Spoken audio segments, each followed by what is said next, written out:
Hey everybody, it's the first, the last, the Nerdom. We're here with the Batman, and this is Thomas, and I'm here with Mike. How's it going, Mike? Good. It's another week, and we're good to be back with us on a regular schedule here. And Mhm. it is just nice to be able to go over the first, last, and the nerddoms. Thank you, Thomas. So, what do we got Yeah. for this week? All right. We thought since the Batman's hitting HBO Max, we thought we would dive right into that. Plus, we wanted to talk on some of our favorite Batman storylines, or our favorites anyway. And we're going to do our regular recommends on comic books and YouTube channels. And actually, I have a video game recommendation today as well. So More on we that got later a too. yeah, we got a show. So let's jump right into it. Oh wait, before okay, before we do, Yeah. just a little side thing.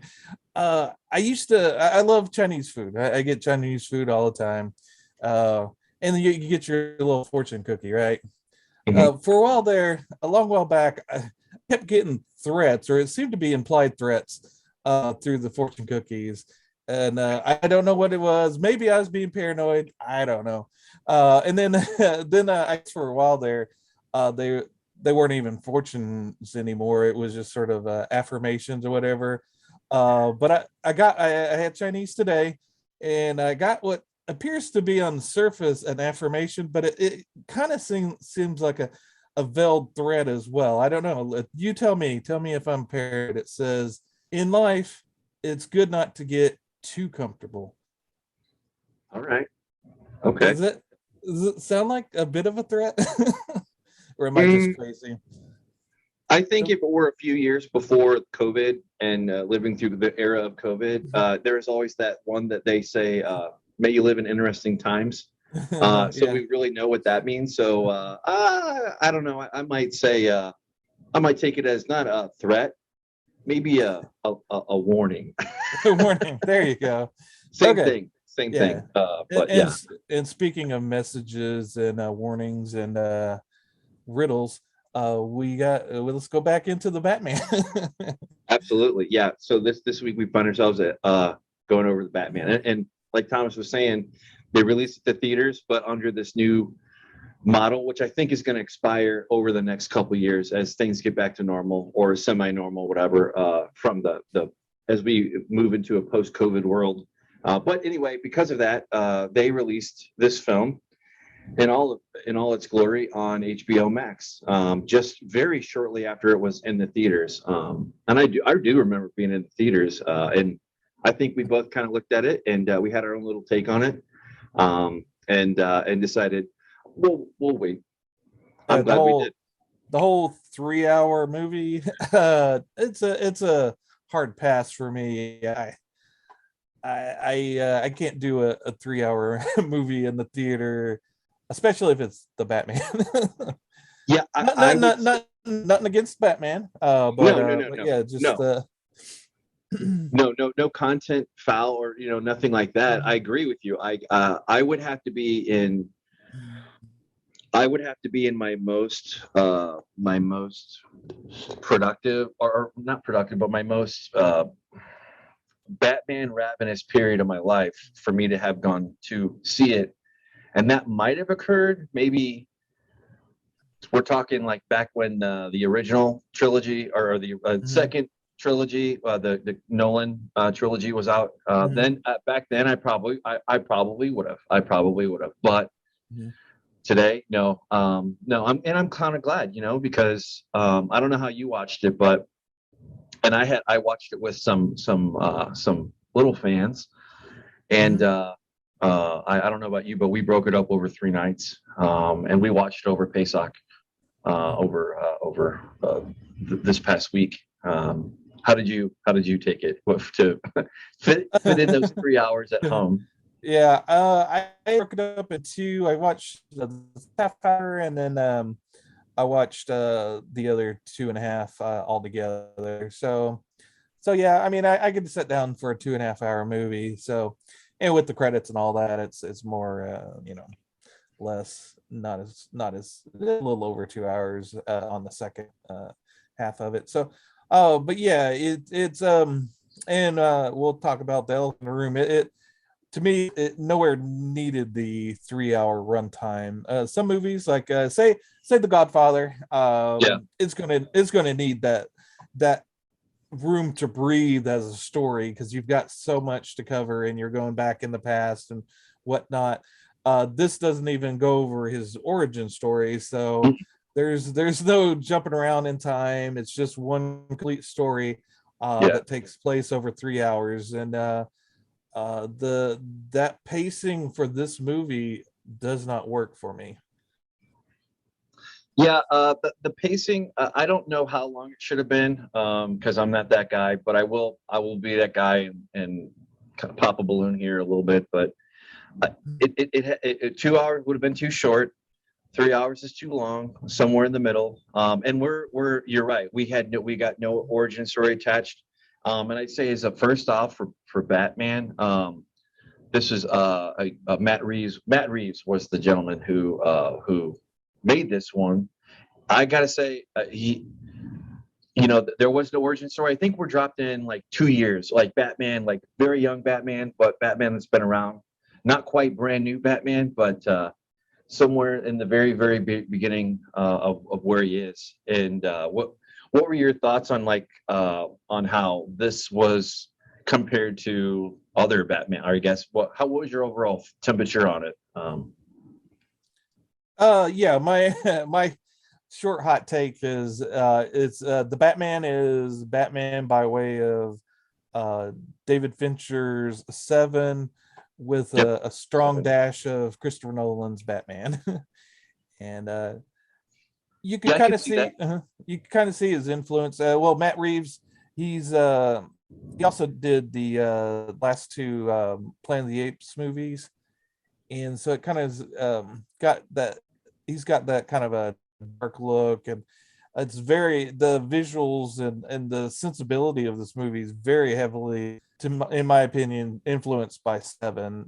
A constantly raining, this dark cityscape, with these detectives, including Batman, trying to track down this crazed killer that's leaving strange cryptic messages, and they're trying to figure out what's going on. And yeah, it's like I said, I don't know if Seven hadn't come before it, how this would have germinated, but yeah, it's got a heavy Seven vibe to it. Yeah, I get that. I understand. Yeah, and to kind of speak on that, on how Gotham is portrayed, somewhere, I really dug how they did Gotham in this one. Mm-hmm. To be honest with you, I don't think this is an original. But when you watch like a Nolan Batman over those story, that's like in New York. You get like a New York feel, mm-hmm. New York vibe kind of thing. Also very well done. Whereas the original Batman Gotham was like kind of like its own. I always remember the Six Flags ride, the Batman. Or the Batman ride, how like before you get up to there, that's an amusement park ride that has been out forever. And when you go in and you go around it, they have the kind of the scenery to kind of set you up before you go, and it's very, very much from that movie. I don't know what the style would be called, but I'd say it's very comic book. Kind of more on the lighter side of it, like a little bit more, I wouldn't say garish, but there are some kind of parts of original Gotham and Tim Burton's Batman that was like that, I would say. But I loved how it is very dark and gritty, but it's not overdone, in my opinion. Like it's almost like another character, like this, almost like the city itself.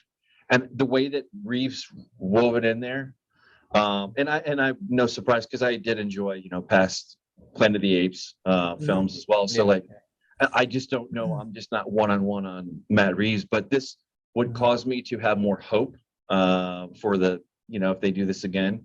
But he has a creative vision and he executes it pretty well.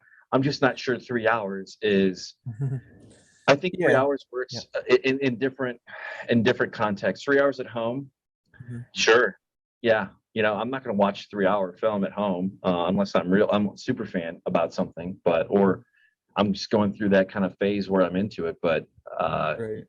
yeah, Yeah, the whole just touch back on the scenery. Yeah, I if I enjoy the gothic sensibility, cartoon, comic booky feel of the Tim Burton's Gotham. But yeah, Matt Reeves' Gotham is quite nice. It's got that real dark flair to it that Gotham needs. And yeah, the Nolan's Gotham isn't really Gotham like that. It's more of a New York or a Chicago kind yeah, of that's true. it's film That's true. it's film That's a it's good filmed. argument. You could say you could drop it in. You could drop Chicago or New York because there's aspects of there like where it did remind me of Chicago.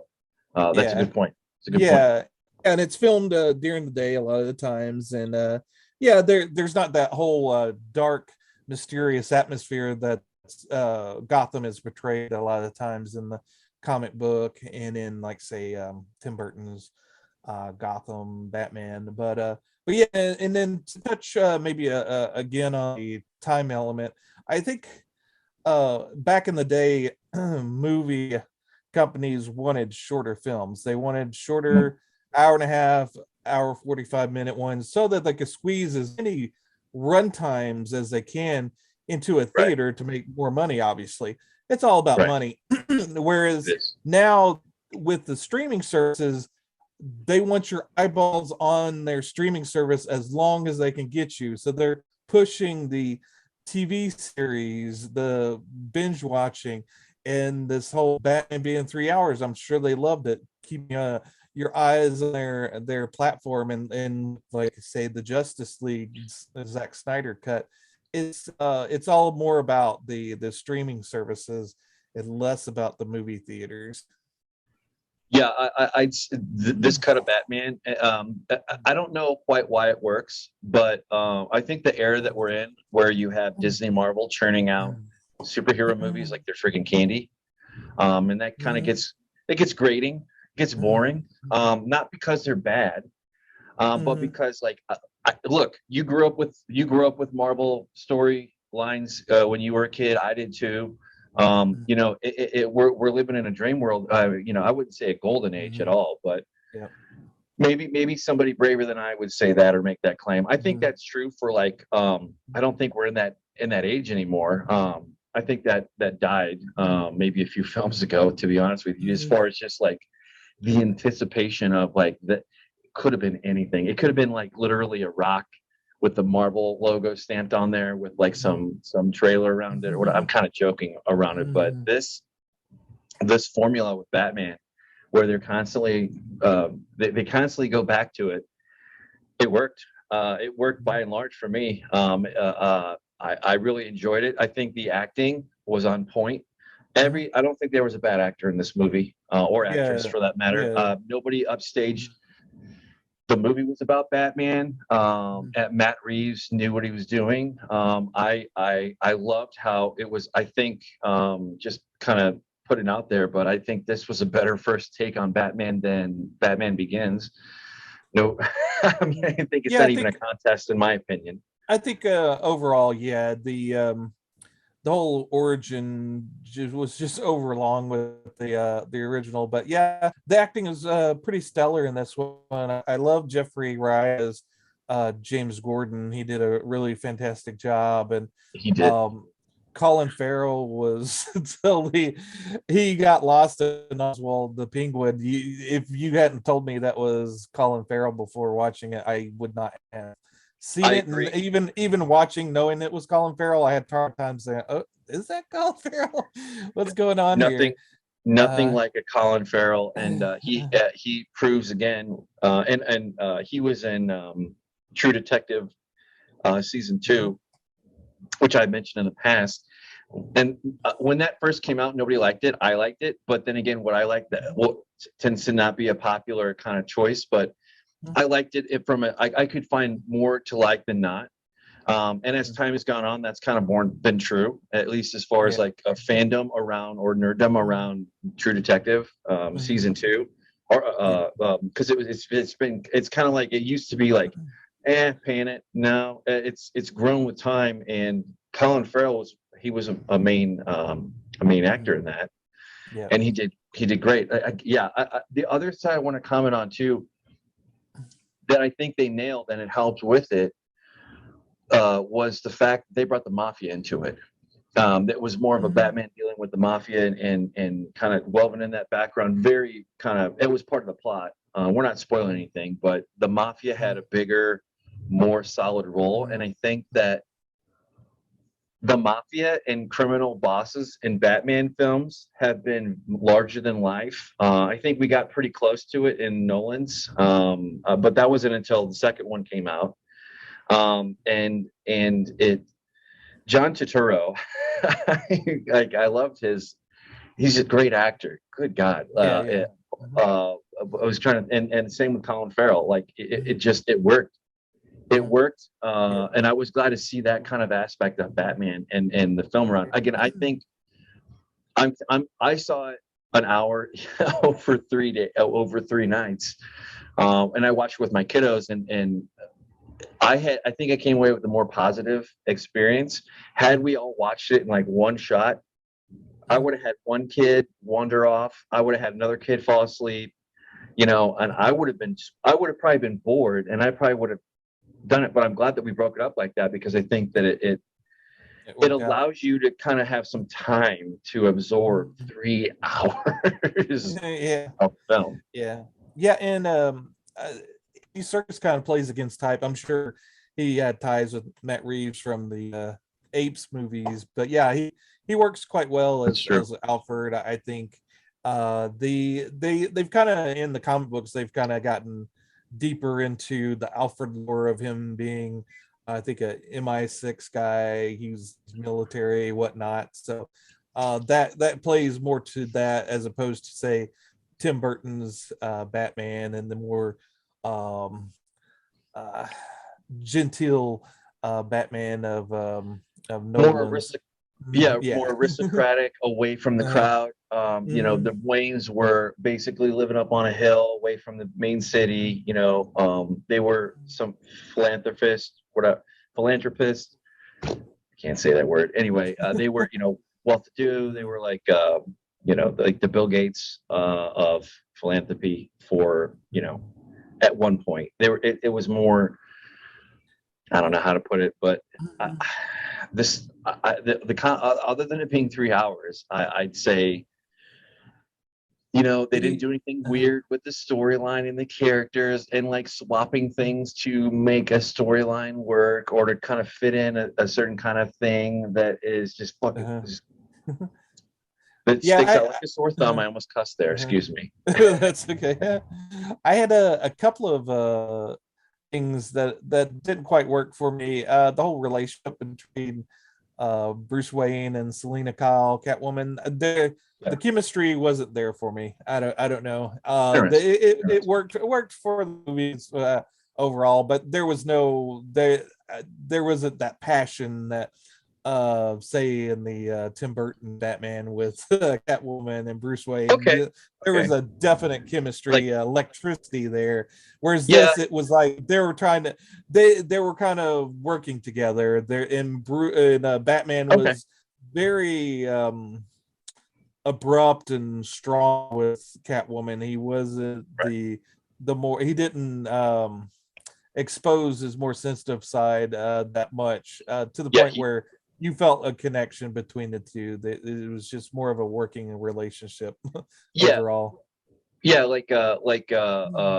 are times where it's like, oh, that's Bruce Wayne you're seeing kissing that character, not Batman kissing, like that. It was like, yes, he's dressed like Batman, but it's more like how Bruce Wayne would maybe kind of turn the charm on a little bit or whatever. But I agree that they were very collaborative. There was only one chemistry type scene, and that was their first fight, and it was very primal.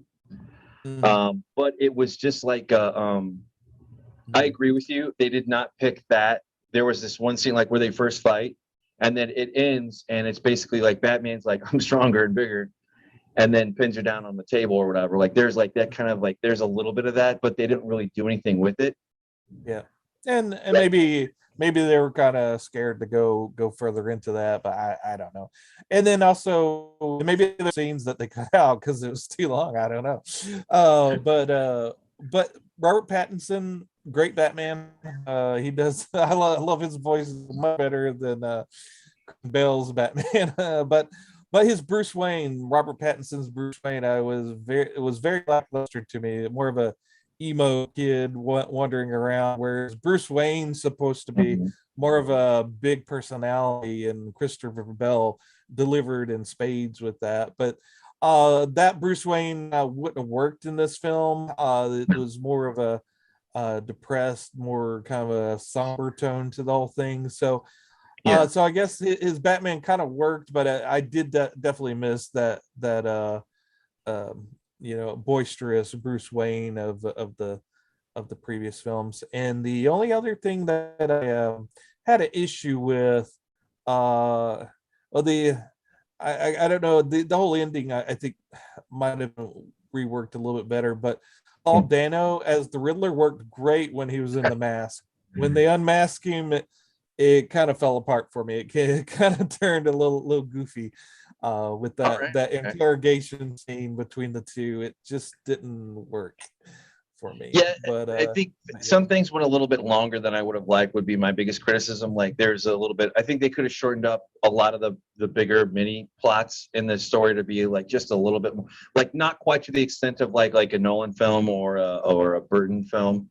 Like Batman, at least as far as the first Batman goes. I thought this was better than Batman Begins. Like it's not even close. Like that one was like candy. It was just like, oh, we're just gonna churn out a film. Like versus like this one is like, no, I'm actually gonna take this subject matter seriously. I'm actually gonna go out and find actors. I'm gonna figure out the storyline. I'm gonna make this work. I'm gonna make it really long, but that's okay. I'm okay. Like it has me hope more for DC on the DCEU side of the house, just because there's been some interesting. I don't think they outright suck. I don't think they're like that bad, but they're just not the same thing. But whereas like I would be burnout for seeing yet another superhero movie or whatever. There's a Linux technology joke like where there's like every other week there's like or month or year or whatever, there's like this one application and yet another blah blah blah.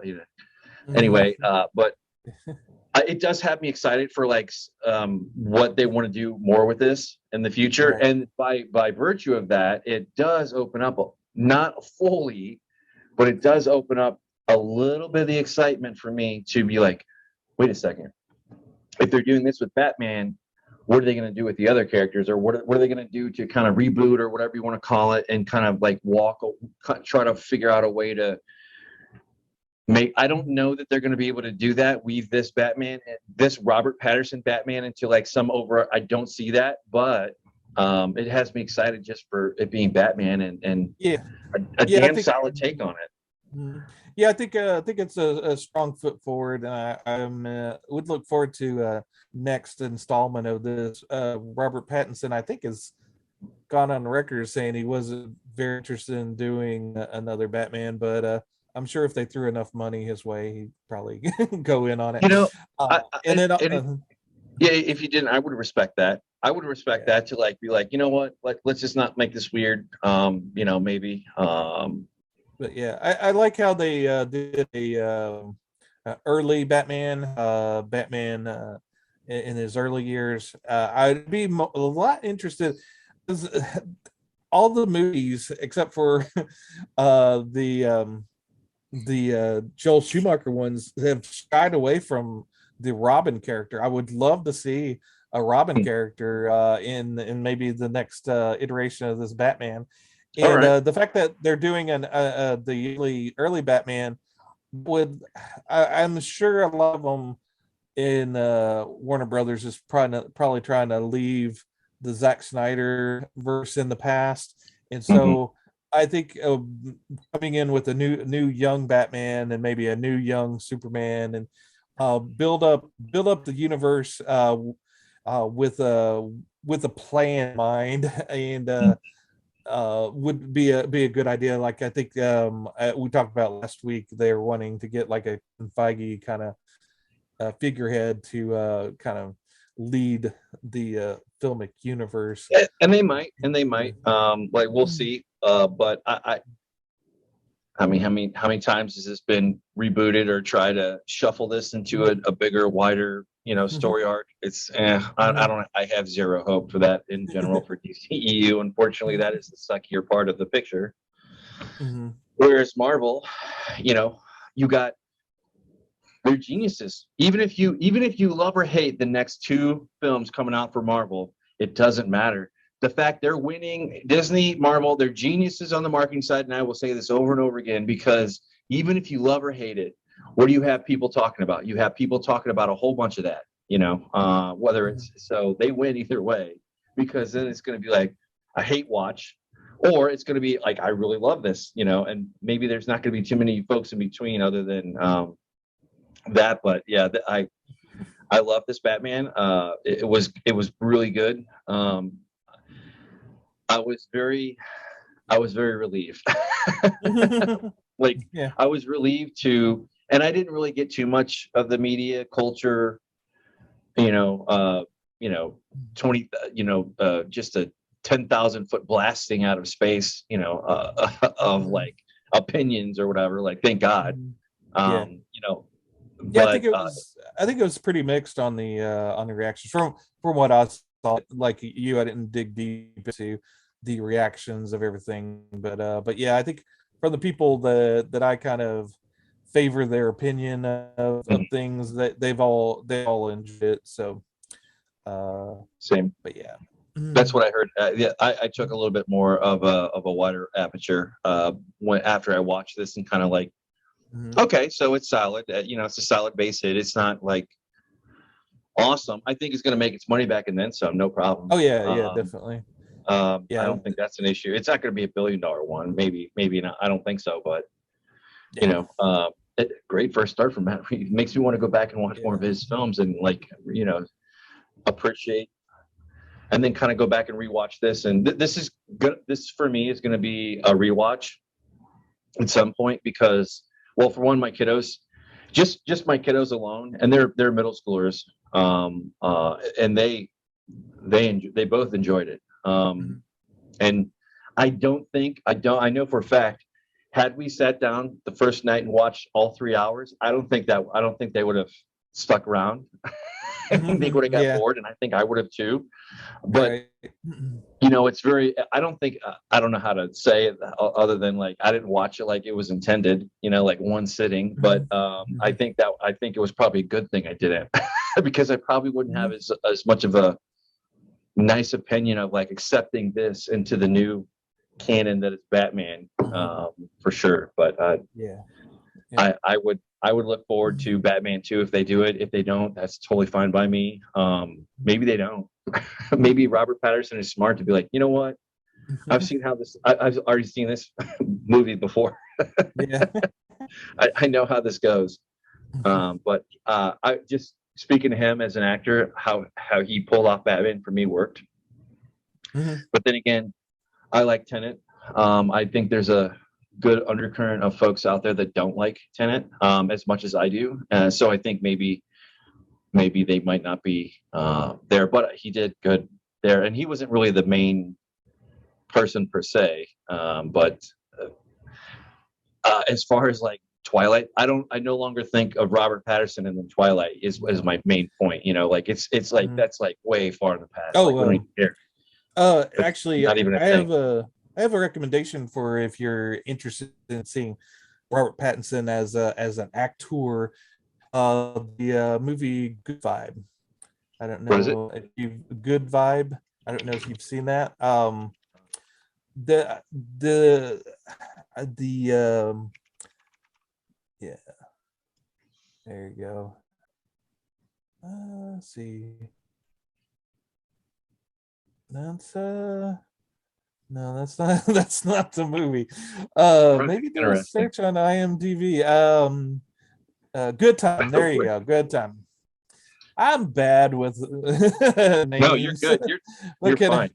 it. It's an A24 movie, so there's a group of people that are a huge fan of just A24, which I find kind of interesting that you're a fan of a particular studio like that. I guess they would be diametrically opposed to those that are huge Disney fans because A24 is more or less the indie kind of sort of like, I guess, what Miramax maybe was back in the day or whatnot. Okay. They have a lot of a lot of cult movies and horror movies that are on the more experimental side. And this is done by the Zafty brothers, I think how you pronounce their name. They both directed, and I think it looks like one of them wrote it. They also did Uncut Gems with Adam Sandler. I haven't seen that. I want to see it, but this movie is about these two brothers. Robert Pattinson plays the junkie, no good brother, and he gets his less intelligent brother wrapped up into all sorts of bad situations. And if you like kind of like those film noir kind of hard luck kind of crime movies, this will be right up your alley. Yeah, not one of the movies that we normally focus on this Sure. channel, but it's definitely worth a watch if you're looking for a dramatic performance that sells you on Robert Pattinson as an actor. He does a stellar job on this movie. I'm gonna watch it. Thank you, regardless of whether it genre fits or not. I don't really care about that. And to kind of Yeah. speak with that, there is a very big just cinematography talking a big robbery, or robbery goes bad or bank robbery or whatever that has been redone and redone, just like Batman has. But we keep coming back. So Mhm. if they make a good Yeah. storyline and they make a good plot and they have good actors that execute Mhm. on that, then I'll be there all day Mhm. long. Just like you have said, it doesn't really matter. Mhm. Um, Yeah, yeah. I think that they achieved that goal for sure, Mhm. and just made a solid, Yeah. film. But I would Yeah. be Mhm. just like Yeah. I would be excited to kind of revisit Matt Reeves. I would totally be excited to kind of jump more into Robert Patterson because I didn't really watch the whole his early. I didn't watch any of that, but it's nice to see that he's like Leonardo DiCaprio. He's moving on. Like from there's Titanic, and then it's just like, is this going to be the thing? And then like he goes on to have a freaking awesome career. Yeah, yeah, yeah. It's just sort of like the good actors. As long as you give them a chance, they'll rise to the top if you let them. But That's what yeah, I want. and like you said, some of the best movies, or books, or whatnot start with just a simple. And a lot of times they catch on where they have just a simple. You could say the plot in one line, Mhm. but then there's so much more in the story than just what the story is about. And if you can do that magic of making this whole universe out of just this simple, okay, it's about a bank robbery gone wrong, whereas like say Reservoir Dogs, that's so much more than the parts, just saying about a bank robbery gone bad, it doesn't even do the movie justice as far as what actually goes on. But yeah, I guess we're kind of getting a little further away from our That's okay. focus. That's okay. Well, and with so at the end of this at the end of the day, would you say that Batman is a recommend for you to watch? Yeah, if you if you can get past the 3 hour hurdle, whereas like you did, you broke it up in a 3 night thing. I That's probably the best way to do it. Just don't, if you sit there through the whole thing, you might not have as good a time as if you break it up. yeah I yeah I would agree with that. Like I would say, whatever your preferred style is, break it up. Whatever that looks like for you, like whether it's an hour every evening, it's like it and then strangely becomes more episodic, almost episodic in a way to like where it's still the big screen, but it's, you're taking it like you would watch a, like a big mini series or something like that, or like a small scale one. So Yeah, with that being said, oh, go ahead. Oh, I was just going to say one other thing. Yeah, the whole line between movie and TV, there used to be like a real clear line between them, but it's gotten to where TV series has gotten such good production value that they're pretty much longer movies anyway. So breaking this up isn't a foreign concept to our current viewing audience, whereas it would have been a kind of a strange what are you doing if he suggested it back in the day. Yeah, I think we're almost entering territory like where, and I don't mean to go on, but I have to say something about like Warner, HBO Max, this new world they're in. They seem to be navigating it fairly well, I would say. Just from, I've been very happy with the quality since, well, for a while now. It's worked. It's been in their favor, and I think if they figure out maybe a little bit of the smaller, tiny details, I think that they're not very far away from reliving their power glory days, or kind of coming into a really strong second wind. I don't know how to put that other than like a studio. I'm not like a big, whatever fan, but I love Batman. I love a good Batman story, whether it's in a comic book or on the big screen or small screen. And DC, once again, it works. So I would just say, figure out how you want to watch it. Maybe you're a mega fan. I don't know, but well. And then with that being said, I would recommend it too. I would, with the caveat being like maybe break it apart, break it up. But and with that being said, I think we were going to go back into some Batman storylines here. To anything else left on the table that we should cover for this film? No, for the nerds? I think that's about it. Oh, talking about the ending, I'm not spoiling anything, but don't look for that mid credit, in credit, big scene. I was so glad they didn't do that. They just ended the movie. Yep. That was great. We didn't need anything else.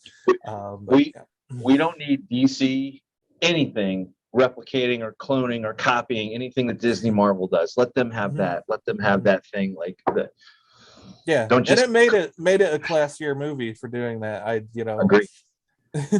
You know what? That's a great way to put it. Like overall, I think it was just a classy take on Batman. It worked for the most part, other than the screen time. But in fact, it was way better than Batman Begins. Like it's like Batman Begins isn't even rate on the. I mean, it's okay, but Ra's al Ghul and like this weird martial arts thing, kind of, which was already weird anyway to be introduced into the Batman. Not really, but I mean, it gets kind of hokey real quick when you try to ram too much original. You're just trying to do too much. But anyway. All right. So our favorite Batman lines, right? First off, my pick is Batman Court of Owls. This is about 10-12 years ago. The DC decided to do their a reboot. It seems like they do every decade or two. DC does a Crisis on Infinite Earth or some type of big event that kind of sets everything back to ground zero, so that okay, you could start with this Batman number one, the new 52, and this is your starting point for Batman. You don't have to really have read any of the other stuff.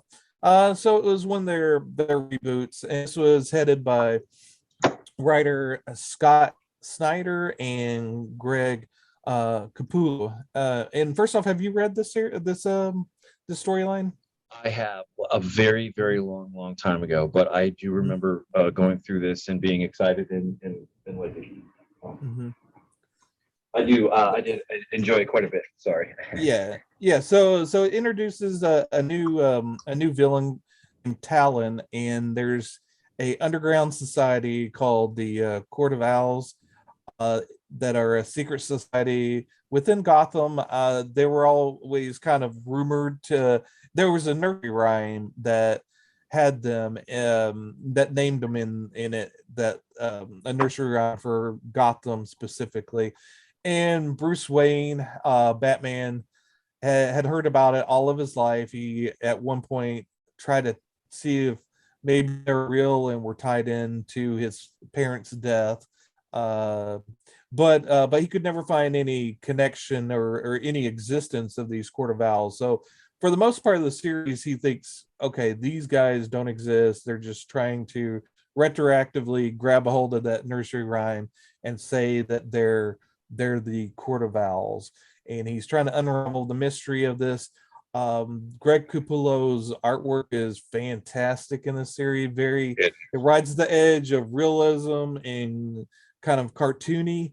There's like I love that line. I love kind of almost cartoonish artwork, but it also leans heavily into the realism. There's like a really fine line there that I really love. Michael Allred, that artist, he does a great job with it, but more of on the cartoony side. But yeah, Greg Capullo here is just fantastic.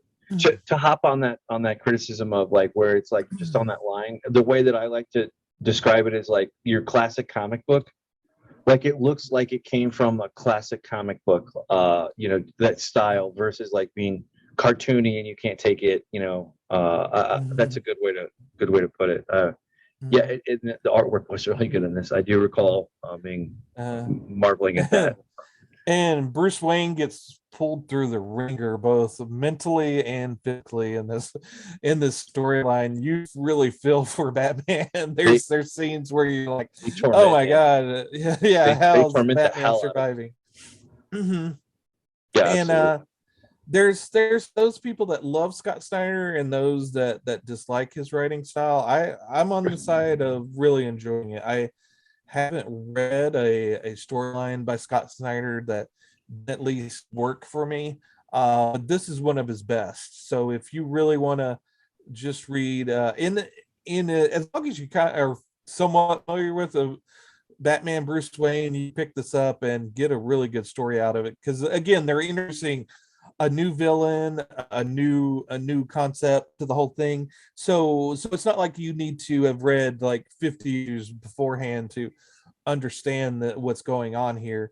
There may be a character or two that you're not quite familiar with, but they're not their whole backstory isn't pertinent to this storyline. So it all works quite well. It's a 12 issue series, and I read it through they've broken it up into 2 volumes on DC side on trade paperbacks. There's the I think it's the Court of Owls is volume 1 and Night of Owls is part 2. But yeah, if you get there's like 12 issues and a Batman annual, and those are all collected within those 2 volumes, and you can get a complete story. And just if you just wanted that quick Batman fix and read those 2 volumes, it's a great read for that. Absolutely. Yep. Good take. Yeah. The one I decided to read was this is more of a newer one, but it was Batman the Imposter, and I started reading this just this week so far. It's basically there's 2 Batmans. One is basically doing all the wrong things with killing, using guns, that kind of thing, and the other one is just regular Batman. And he's it's interesting, but it's sufficiently captivated me to read this one. I didn't do my homework very well because I got, to be honest with you, I remember going back and be like, oh, do I want to do Frank Miller's Batman or do I want to do Dark Knight, classic Dark Knight, or whatnot? But I was like, I've been reading a lot more comic books lately, but anyway, this one is a great start, and I plan on covering this more as I finish it out. I did not finish this story arc out. It's more newer too, but it's good. It's good so far. It's good, but not much to say Yeah. other than that. But Yeah, I read the all three issues. There, it's a pretty solid story. It's written by Matheson Tomlin, which is a screenwriter, a director screenwriter.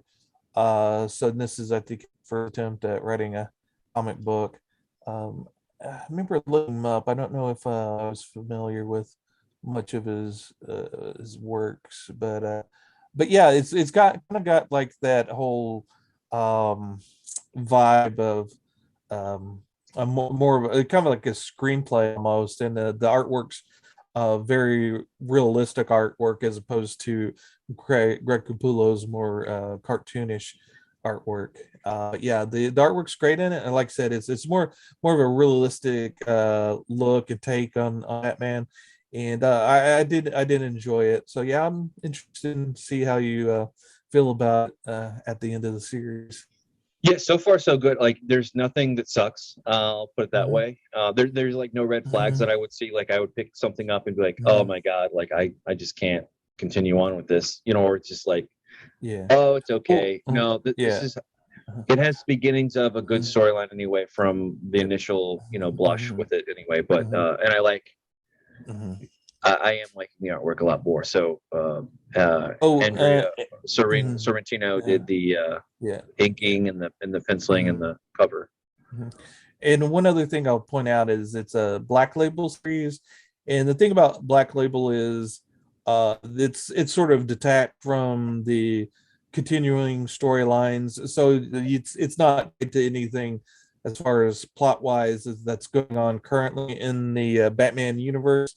Also, with the Black Label, it's kind of an alternate universe Batman, or they've done one for Swamp Thing, so they could do whatever they want. So they could kill off characters, they could change characters. So this is sort of like an alternate take on it. So for our fans out there that pick up a Black Label comic book, don't be too surprised if something really dramatic and crazy happens in it, because it doesn't affect the overall story arcs of the other series. I'd agree with that. Well, I mean, you know more than I do, but right. With that being said, what's your next pick for this week? All right, let's look at the comic books that are coming out this week. There's a big event in Justice League number 75. Yeah, I don't know how they number these. I'm sure Justice League 75 is, they've restarted the series, so I don't know what the true issue is, but yeah, so they're killing off all the major superheroes. They're killing off Superman, they're killing off Wonder Woman, they're killing Batman, Aquaman, and they're killing them all off. They're dead for good. No, not really. I'm sure. But yeah, so it's the death of the Justice League. They're gonna kill them all off, and yeah, so the actual, and it's more or less probably a money grab. There's, back in the day, there was the death of Superman, and there was lines around the block to get that death of Superman comic book. Everybody and their dad were wanting to get that. Dan something issue or other did that one, didn't he? What's the last name? I forget. I'm trying to think of memory. Sorry. That's fine. But yeah, that one sold like millions and millions of copies, and I don't think this one will be quite the same hit as the Death of Superman was. But as you know, Superman did come back after a few months. So I'm expecting the same situation, especially since the new CEO for Warner Media has made an edict that he wants to get back to the core superhero members and not monkey around with who they are. So Josh Williamson is the writer of this issue, and he's a pretty solid writer. I don't love everything he's done, but he's done some really solid work. And so I would recommend picking this up out of curiosity. I think we're going to try covering this in our next episode. So if you want to be up to date and ready for a discussion, you might want to pick this up. Absolutely. Whenever you pick it up. But yeah.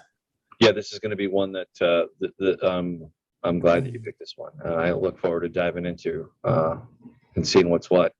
Cool. What's next? What's it? I'll go last on my because I only have one more. But okay. The next one is The Amazing Spider-Man, and this is another reboot of The Amazing Spider-Man. This is issue number 1. This is the year of the 60 year anniversary of Spider-Man. And then what's this kind of jumps ahead of the storyline as far as what's going on. There's like a jump of a few months, and everybody hates Spider-Man now. The Fantastic Four hates Spider-Man, the Avengers hate Spider-Man, and Doc Ock is looking for Spider-Man. He's the only one that wants to find Spider-Man. So something big has happened. I think he, from the sample preview pages I saw, he like wakes up in this crater, and his mask and everything's all messed up, like something big has happened. He doesn't know exactly what's happened. He has a bit of amnesia, I believe. And the writer for it, Zeb Wells, he's a pretty solid writer as well. He did a great, fantastic run on the X-Men Hellions. That series didn't do very well as far as sales wise, which is a shame because his run on it was fantastic. One of the better X-Men series that came out just recently, a big batch of them. This one was really good. So I'm looking forward to his take on the Amazing Spider-Man, and also they bring back veteran artist John Romita Jr. For this run. Really? Spider-Man. And his there's a bit of history. His father took over the art of Spider-Man after Steve Ditko left. So and then I believe John Romita Jr. did a couple of runs on Spider-Man as well himself. And I absolutely love, there's some people that don't care for John Romita Jr.'s artwork, but I absolutely love it. So I understand that. Looking very much forward to this Amazing Spider-Man. Oh, and also if you jump back to the main page on Spider-Man, I just want to mention, and I think we talked a little bit about variant covers. Look at on the other covers, if you keep scrolling and scrolling and scrolling and scrolling, I think they have like 40 or 50 different variant covers. That's ridiculous. That's completely ridiculous. So basically, if you caught number 1 or whatever, and they were doing this at number 1 or whatever for this particular series, like then or whatever number 1 is for the new whatever, because sometimes they have screwy titling and numbering, which nobody knows, like unless you're a paid comic book expert, or like you do your thing, or that's your bag. But like I'm not gonna I don't know. It's fine. Yeah, there's it's obviously a money grab, and like Mike was saying, they do this with issue number 1s, and big issue number 1s. Actually do it for all number 1. For Amazing Spider-Man, they went all out and did 40 or 50 odd covers, as you can see. But even with just your regular issues now, they do come out with a lot of various titles. They'll come out with 1 or 2 variant covers as well. They've gotten very much into the variant cover, and it's some people call it kind of predatorial, because they enforce rarity in these covers. Like say they'll tell you, the comic book shop, well, if you buy 50 copies of our regular cover, you could buy 1 of our extra special variant cover and sell it at a premium. So that's what they do. Yeah. So what happens is so they're forcing comic book shops to buy all these comic books of the regular cover, and so they're having to buy however many just to get some of those variant covers. Now they are doing, like, they do have like just variants as far as you could just pick them up along with the regular covers, but yeah, there's some extra special ones that the collectors want to get that. But yeah, so they can mark up the price on those and maybe recoup their money. But they're getting all these extra copies of just the regular cover, and probably it may not actually get to sell all of those, but it inflates when they. But then Marvel could say, "Oh, well, we sold 500,000 copies of Spider-Man #1," but that was probably inflated because they were wanting to get some of these variant covers as well. So that's funny. Shout out to Ken Moore Hess here. We're just talking about this. So many awesome variant covers. How does one choose? Haha. Which ones are you all getting? That's a little bit more positive take on it. I don't think it sucks or anything. It just no, I don't want to go into the discussion panel on this. But I remember a few variant and this is not a new thing, but to this degree, I think it is more of like a modern day, maybe not problem, but more of a modern day thing. Like, whereas being a kid growing up, I can remember a couple of variant ones. They've always done variant covers, but like not like this. Like even like the last time that like I was like more purchasing more on a regular basis, like in a covering the Death of Wolverine. That one I actually went out and I bought, and I would actually seek out the variant covers that I could get, like that were the first, first, or maybe they're a reprint or second print or whatever, but still it doesn't matter. I did go out and do that, but even then it wasn't like 29 of them, it was, or 52. It was like, I remember being a kid and I wish I had them, but I lost them in time. But there was a DC Marvel crossover in the 90s. It's kind of lame, but I remember that being a bigger deal, or a pretty big deal, and the variant covers made sense. But this stuff, I mean, it's cool artwork, I guess, but maybe this is more for the digital side of the house. I don't know, but that's not true though, because they make money, and just like you said, it's another way to squeeze every little penny. yeah, it's taking advantage of the collector market and the comic book shop owners that have to sell all these.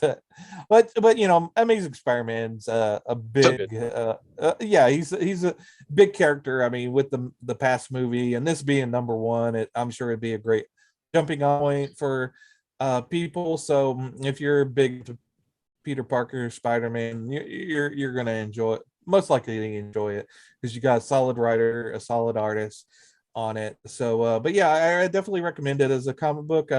Now whichever variant you get, you could tell us or give us a little screenshot of your cover in the comments below.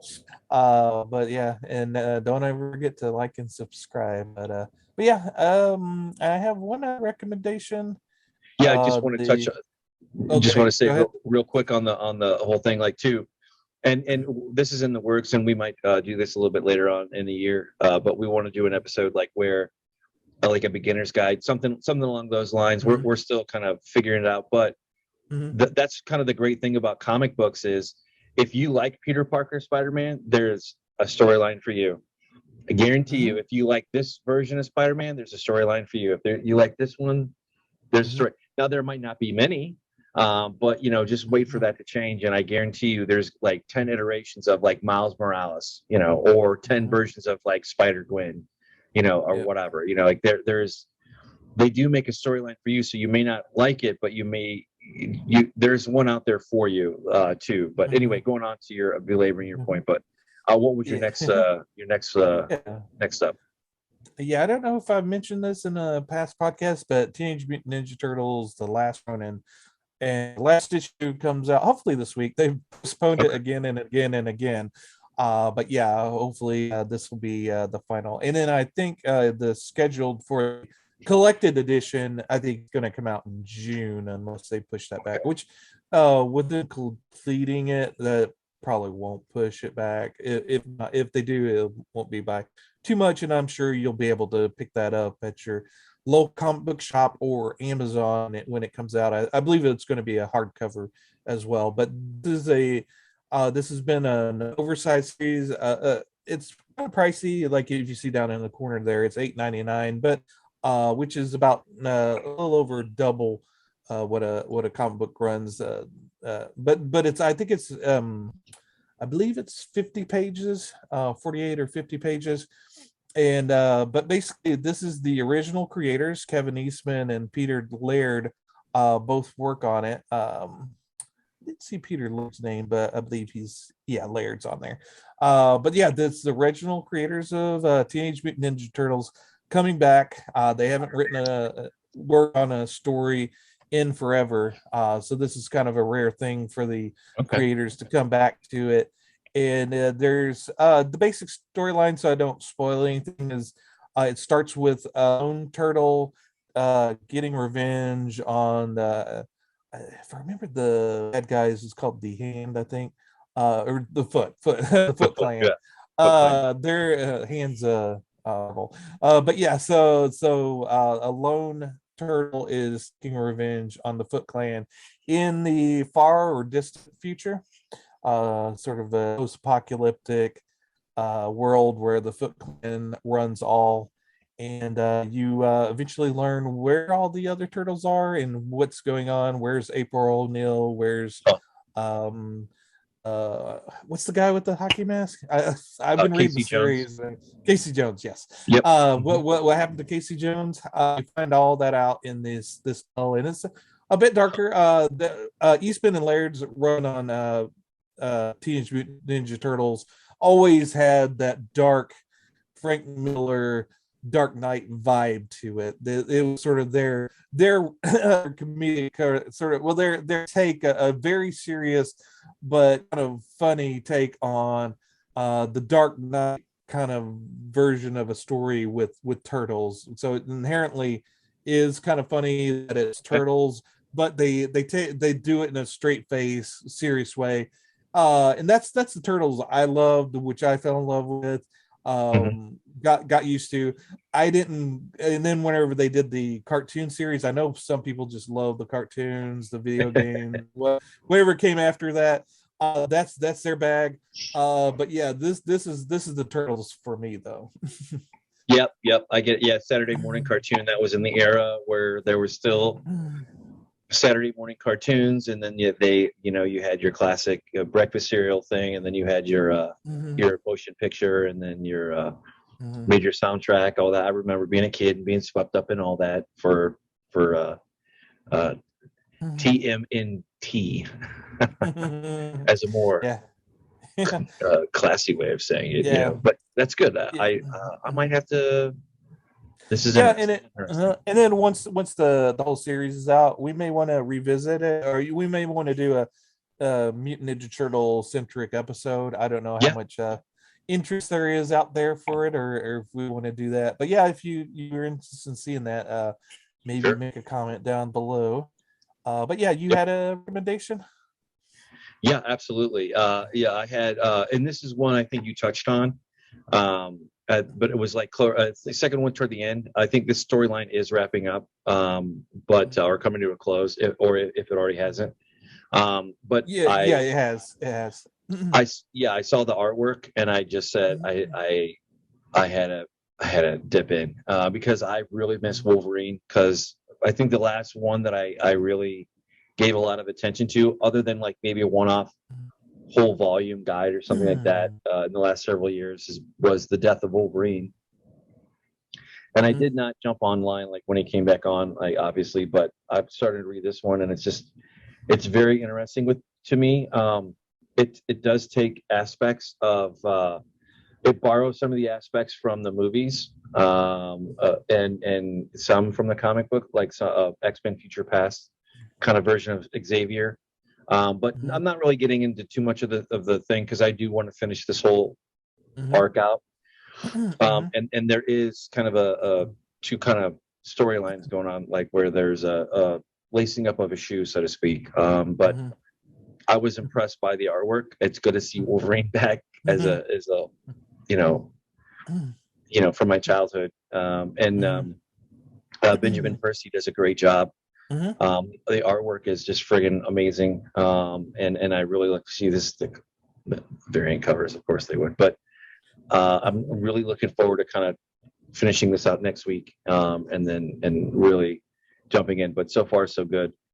Yeah, Benjamin Percy has been doing a run. They restarted the whole Wolverine comic book series, and Benjamin Percy has started as the writer of that, and so he's been writing it.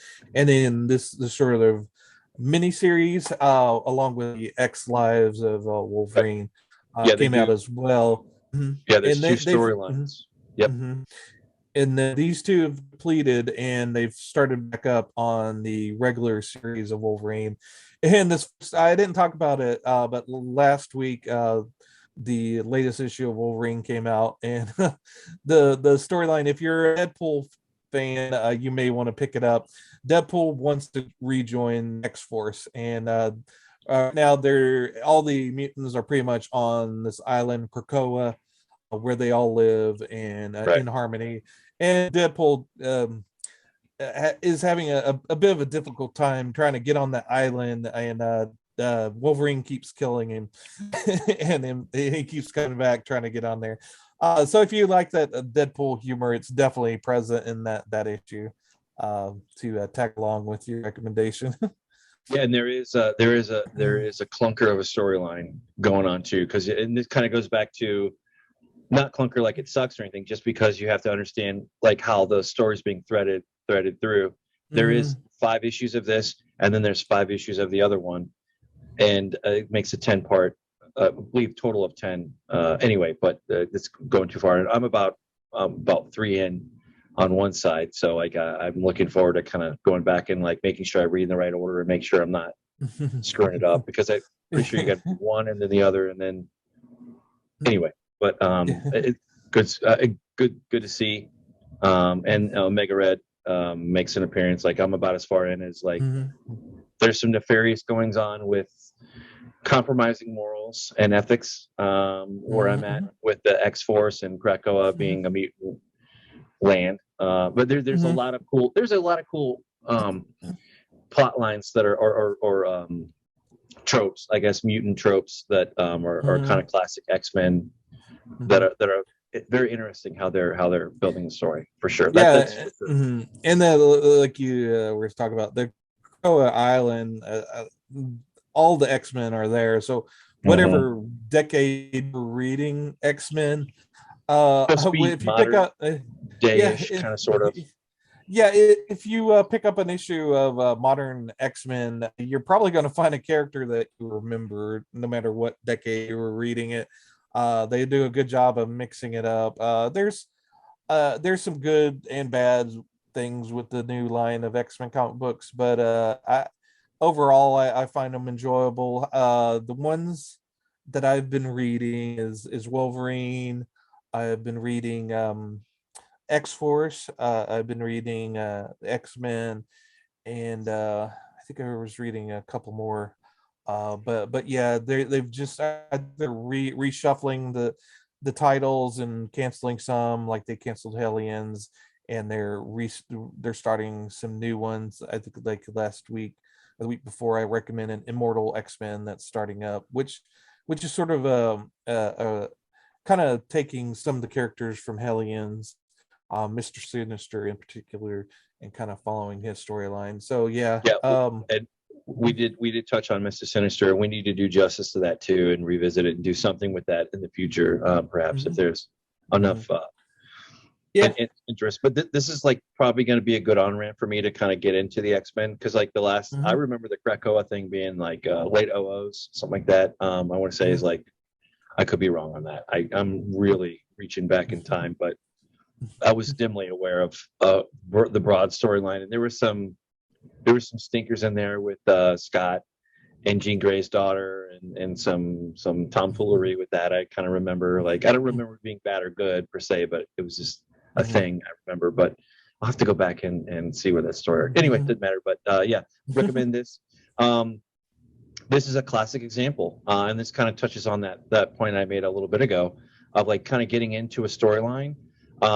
This is more like for the initiated. So if you had a storyline as a kiddo, or as a young adult, or just grown up adult, and you just like to get in, this is going to be my on ramp for Wolverine. And this is like, hopefully, this has been done right.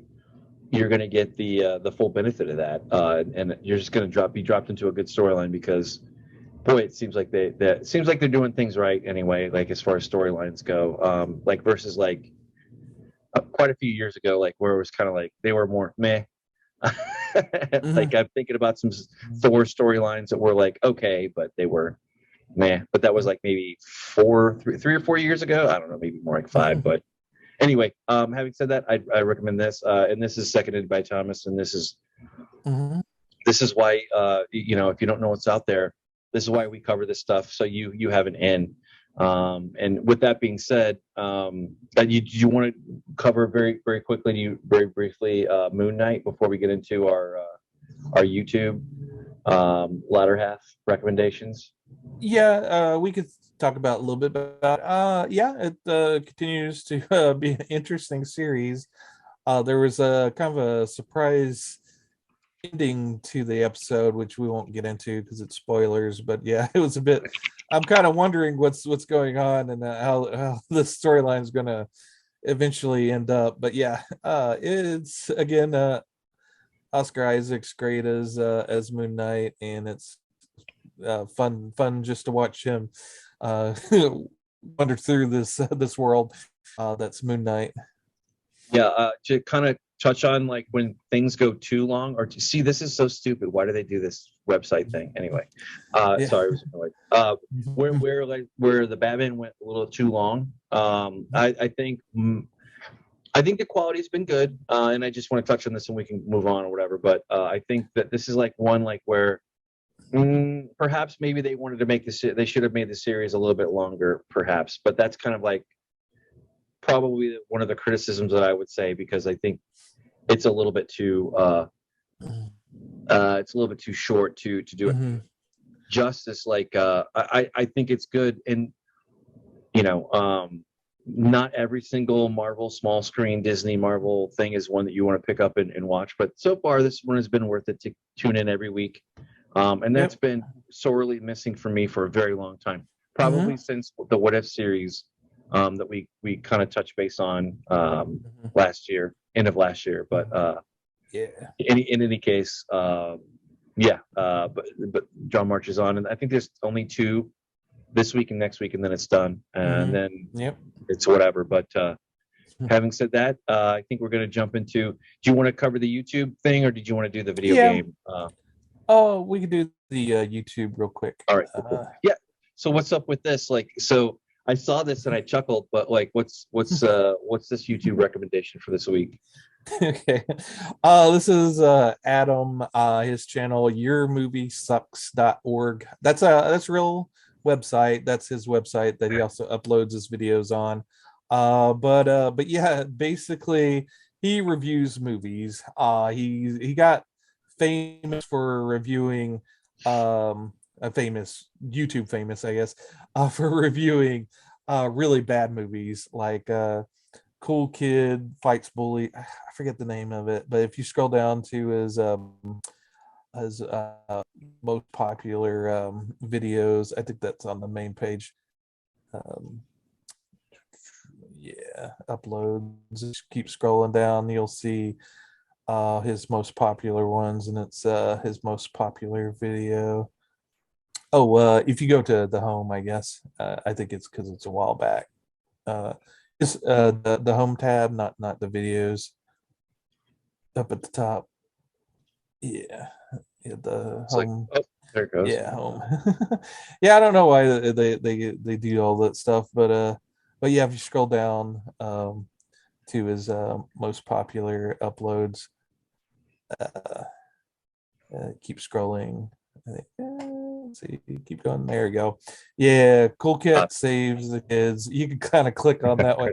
But yeah, he reviews this movie. It's movie. I think I forget the guy's name, Savage something or other, but he's the maker of these movies, and they're sort of like direct to he sells the DVD. DVDs online. Okay. Yeah, Direct to so he video. picked it up. He picked it up, and this guy's just crazy, and he enlisted Vivica Fox and Eric Estrada to help him out on this. Eric Estrada from He's Chips. yeah, he's in the movie. This if you don't watch anything on his channel except for this, do it. It's time well It's spent. two parts. Yeah, it's two parts. Adam is a movie reviewer, but he's hilarious, and his he has a funny voice, a somewhat funny voice, and so his voice in it of itself is kind of catchy to listen to, but he's a very funny guy, and his take on this is great. And then if you watch this and you enjoy it, you're going to enjoy his other bad movie reviews. Oh my God. Yeah, that's the director and writer of it. Nice.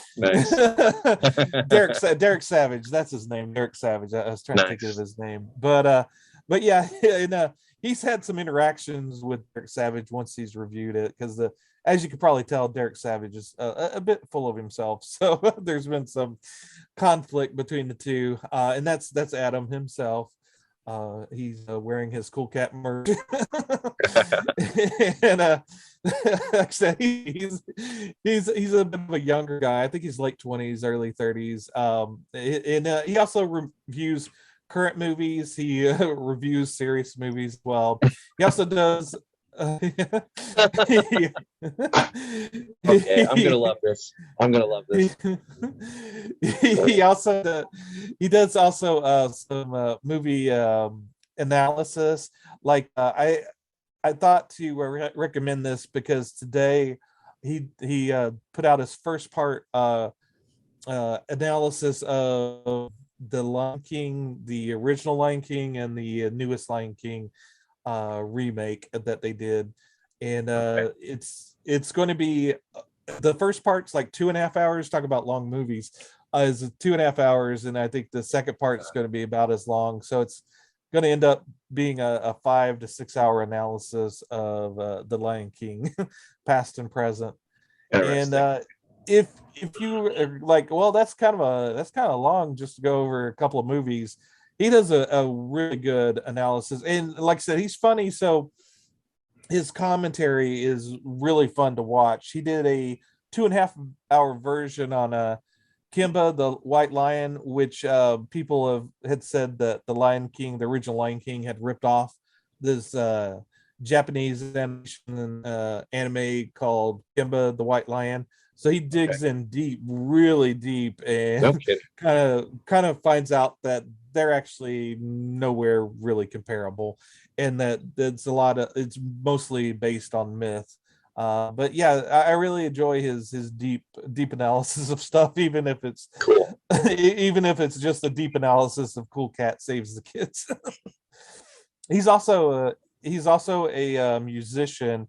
Now I was going to recommend his music page as well. The unkindness videos, I think, down.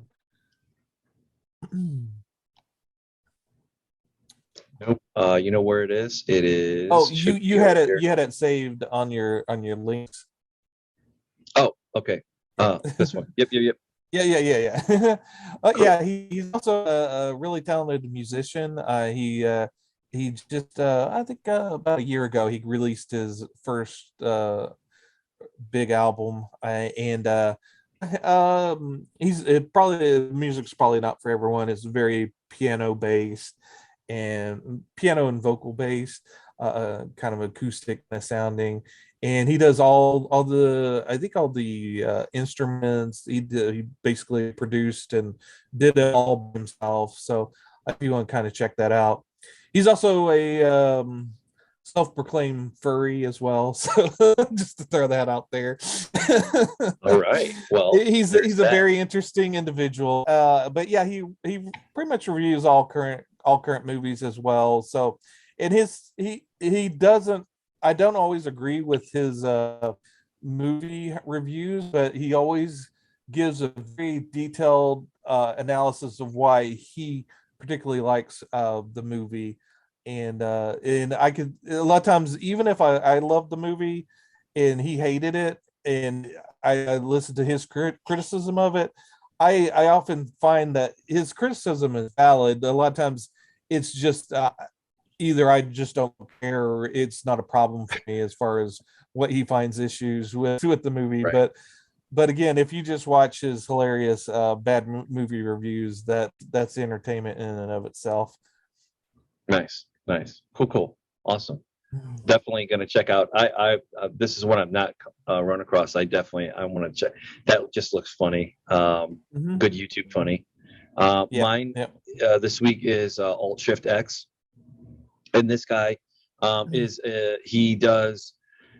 he'll cover popular things that are in fantasy or sci-fi, and like he does really in depth. So wherever you want to cut in on it, if you appreciate some of the back, not Easter eggs, but some of the lore behind, he goes in depth. He reads the books. He just does a fantastic job researching the hell out of any particular subject or source.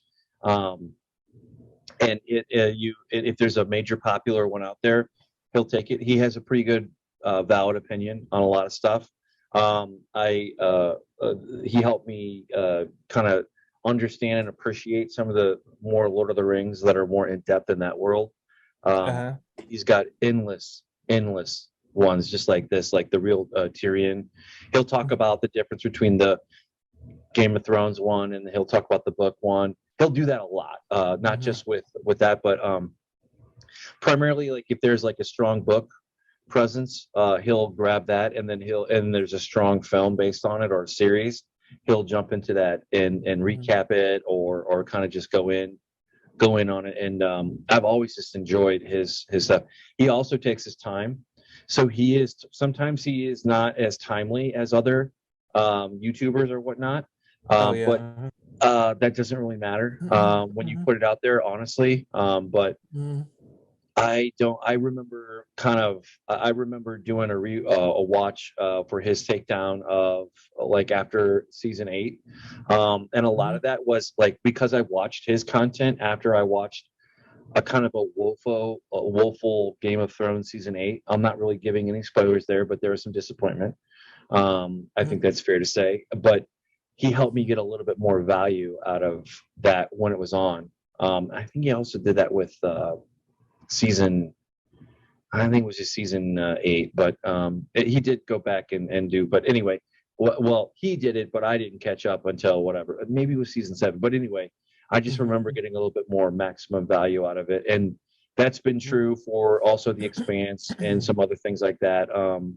These are like kind of like where it straddles that line, like where he does a review, but he also goes into the backstory a little bit more, which I love. I love that take on it, and that would be interesting. And I need to follow up, and I need to watch on Watchmen 2019, like, which we probably won't ever get into, but just a good. I've been with him for a long time, like probably, I don't know, 3 or 4 years, maybe 3 years. Anyway, good take. I haven't checked that one out, but although that real Tyrion video kept getting recommended to me, I kept meaning to maybe check that out, but yeah, that one kept popping up in my recommends. Yeah, what does he say? Game of Thrones, Westworld, The Expanse, more explainers, analysis. Like he really does do the theories and analysis and character analysis, like for a deeper dive. If you want to rewatch or revisit, I would say pair this with whatever series, and you won't be disappointed. Pretty good feedback all around. But I can't say enough good things about him. Good. We're all about trying to promote other YouTubers out there who are maybe not getting the light like they should, the shining light. But in any case, so what I was going to say, I wanted to cover. Bradley, because he had a thing on there for Watchmen, which was on which I don't really care about Watchmen, but HBO Max, like they had a newer series called DMZ. And I try to. This is kind of like just kind of rolling off of that. Just I've mentioned it in the past, but I try to sit down and watch because I did finish the comic book series by Image, and it was really good. I loved it. Unfortunately, the version that they put up on HBO Max is completely different. I don't know how to take it. I couldn't finish. I just couldn't finish it. Even the first episode. I'm going to try to redo, but I don't think it's going to happen. But it is. We can all have winners. Right. And to touch a second on that, because I haven't read the whole series. When it first came out, I think it was in early 2010, was it? Somewhere around there. Oh, when it first came out, I think I picked up the first volume of the graphic novel, and I really enjoyed it and was going to continue the series, but I haven't picked it back up. But from what I can barely remember what I read, but when I was seeing the advertisements and they were calling it DMZ, I was like, well, there's a comic by that, but that does not look like the comic book I read. And then I had to check, and it's like, oh yeah, it is based on it. So I was like, well, maybe it's worth watching. I don't know, but from what I saw, it wasn't grabbing me. Yeah, and it was like maybe 2 or 3 weeks after it came out, and I realized that was based on that series. But it I don't know. It doesn't work for me. But like to be fair, I need to go and watch at least the first 3 episodes of the series. Like I don't even know how long. I think it's a mini one. I don't know. It's 4 episodes. 4 episodes. Okay, 4. So okay, yeah. So if you watch 3, you might as well watch the 4th. right. Well, I to be honest with you, to just be savage about it, like I would totally skip out on episode 4 if it was not up to snuff or whatever. If I had to force myself through it, like then it's not. But anyway, anyway, that's just a criticism that I would because I've mentioned it in passing over the last few month or so. But anyway, with that being said, we come up to the end, and one of our more rare things that we will be shifting a little bit more into, I think, as it's relevant to culture and what our interests are. But so you had found this one, Ghostwire. What's this video game? What's going on here? It's Ghostwire Tokyo, put out by Bethesda. Looks like, it's a it's a kind of an open world first person shooter, so to speak. It's made in Japan. It's all subtitled. Also, it's a PS5 exclusive. I don't own a PS5, but it came out on PC, and all the recommendations were like my video card was about a generation below what it was recommended. So I was a bit worried about getting it for my PC, but I saw some videos where they ran it on my video card, and it looked great. So I went ahead and picked it up, and it plays extremely well on my PC, and it's like I said, it's subtitled. So if you're not really into subtitled or sort of a Japanese vibe to a video game, it takes place in Tokyo. These demons or ghosts sort of infiltrate the world. Your character starts off at the very beginning, gets killed, and this demon or spirit or something possesses that body, brings that character back to life.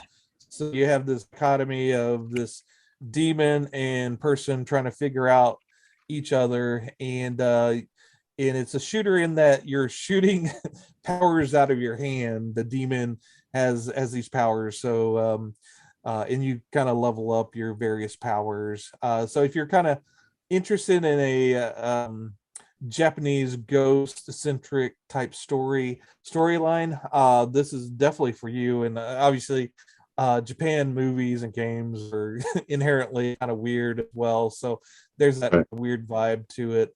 But yeah, I'm about a couple hours into it. It's from what I heard, it's not a really long game. So and I'm kind of as I get older, I don't really want to spend 60 hours in a game. If I get 10, 20 hours out of it, that's fine for me. And but yeah, so far I'm really enjoying it. There's it's kind of got, if you play BioShock with the hand powers, it's kind of reminiscent of that, with the definite Japanese flavor. So you're wandering around the streets of Tokyo. The streets are all empty except for the ghosts and demons. So you're wandering around there killing ghosts and demons. Very cool. Very cool. Well, definitely have to check that out. And with that, we are going to try to get something along gaming lines maybe one of these days. But stay tuned. We'll see how it goes. But with that being said, I think we had a very good take this week, and great recommendations. Thank you again, Thomas. This has been the last, the Nerdom, and we would very much encourage you to like, comment, and subscribe. Anything you would like to see more of or less of, please let us know, and let's all make a community. Yeah, the community is a great thing. And then just to piggyback onto that, I know we seem to get quite a bit of views for comic book related stuff, and I know that we're not. This channel isn't chasing views. Obviously, we're going to cover what we want to cover. But since there seems to be more of an interest in comics, as far as the community is concerned, if you want recommendations, say you're always kind of interested in a certain character, but aren't really into haven't dived deep into comic books, so you're not sure where to start. In the comments, let's get a community going in the comments, and if you want to ask for recommendations, we'll be there to reply. I'm always, and I'm sure Mike is too, watching the comments, and it's been kind of barren except for stand out like Lou. Shout out to Lou, who's I'm sure is watching. Yeah, we both want to get more of a community going as far as the comments. So yeah, if you have any recommendations or want any recommendations, comment down below, and we'll get the community going there. Absolutely. Oh, and also we're doing a new series where my first watch of Star Trek: The Next Generation. We'll have that episode out a little bit later in the week, and check that out as well. If you're in Star Trek or just want to see my take on it, that's there for you to watch as well. It's a little bit of a short kind of episode series, but yeah, check that out as well. Yeah, that one we publish every Wednesday, and we look forward to doing that. Great plug. And with that being said, this has been Mike. This is Thomas. First, last Nerdom. See you later.